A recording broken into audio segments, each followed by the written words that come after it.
Hello folks, and welcome to the EMS Officer Exchange, where we engage and collaborate with EMS officers worldwide. My name is Orlando Dominguez. Well folks, on today's show, we're going to be discussing trust.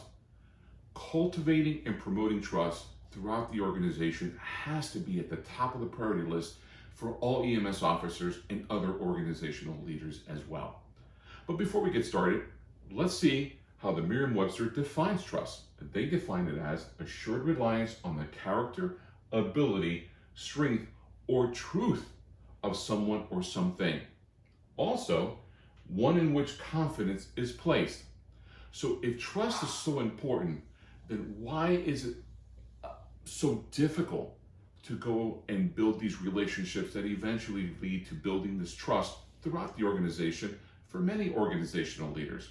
Well, in 2022, according to Gallup, they did a survey which showed that only 21% of U.S. employees strongly agree that they trust the leadership of their organization. So what can be contributing to this? Well, since we're focusing on the EMS officer, here are a couple of bullet points that, again, you may want to consider when trying to identify why there might be a lack of trust between you and employees or other coworkers. And again, there could be several others. So this would be a good time for you to reflect and truly understand what you can do to better build those relationships. But for now, why the lack of trust within the workplace? So number one, an employee or employees not having enough time to know the EMS officer. Sometimes as EMS officers, we get truly busy. We get tied up with the day-to-day administrative roles, attending meetings and so forth, but it is critical for you to spend time with those that work with you and those, especially those direct reports. Also, the EMS officer demonstrating poor professional decisions and or behavior. Remember, as an EMS officer, you're always going to be on stage, and the way you carry yourself is going to determine if you have those individuals that are choosing to follow you or to say, I'd rather not, and this is not somebody that I would trust, and certainly not establish, not have a relationship with. Also, the EMS officer not showing that he or she supports his or her team members and the work that they do. Being a supportive role, being a coach, being a mentor to those that you work with, and again, to those direct reports, go a long way. If you're in the trenches with them, they start building that relationship, and then that trust will certainly follow. But they have to see that you care, and that's most important. So where do we begin? Now, fostering trust and relationships between employees and organizational leaders, that's the primary focus of today's talk. But however, we cannot forget that it is important, especially in the EMS, the medical community, that we have to ensure that we build these relationships and especially trust when we're dealing with our patients, right? So the organization and customer trust is of paramount importance, and organizational leaders, EMS officers, must not forget that. Where we build trust, I truly believe that there's two components. You have to start building a relationship, and once the relationship starts to build, you get to know the individuals, they get to know you, then trust will certainly follow.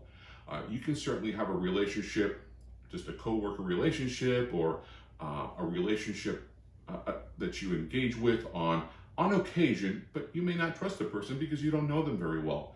On the flip side, you may trust someone who does great work, a physician, you trust their judgment, but doesn't necessarily mean that you have this long-standing relationship with them. So it has to be both. As you build the relationship, trust will follow. If you trust someone, again, with time, then you start building that relationship. So I think those are two critical components for you to consider: establishing a relationship and then building that trust. Two have to be part of that, what we refer to as a trustworthy relationship.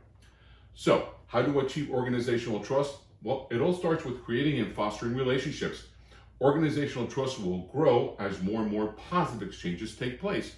You have to be out there, your folks need to get to know you, and then through time we build those relationships and trust will follow. Remember that it doesn't happen overnight, as relationships take time. Communicate effectively, you have to be honest, and don't forget to honor your commitments. If you say you're going to do something, make sure you carry it out. Now, according to Gallup, they refer to this as the trifecta of leadership. And what they say, that when all three of these components are in place, there's a 95% of employees, they feel that they have trust in their leaders. They say that lead and support change is one of those components, inspire confidence in the future, and lastly, communicate clearly. So if all three of these are in place, then chances are that those employees start to develop some kind of trust and start building a relationship with their leaders. So, as we always leave you, we leave you with a leadership message, but we think trust is so important. So what we did is this time we added 2 of them. So before I read them, I just want to say thank you for all those that have submitted questions. And Steve P, yes, we will be doing an innovation topic session, if you will, on our next show. So please be sure to join us.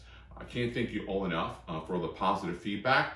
And if you see anything that we can do better, please let us know. We're always looking forward to improving. So with that being said, the first leadership message is from General Colin Powell. The essence of leadership is building bonds of trust in your organization. General Colin Powell. Also, Mr. Stephen Covey. Without trust, we don't truly collaborate. We merely coordinate or at best cooperate. It is trust that transforms a group of people into a team. Stephen Covey.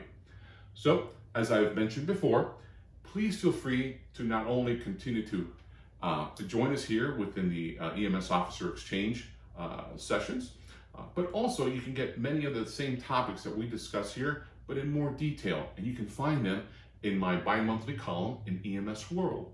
The column title is From the Officer's Desk, and many of the same topics we discussed here, but in more detail and in print format, you will be able to find in the EMS World magazine and online. So with that, my friends, I ask you to please follow us on Twitter. You can follow me at EMS Officer, as well as the EMS Officer EX, or on Instagram, the EMS Officer and the EMS Officer Exchange. My friends, thank you so much for joining us. I can't thank you enough.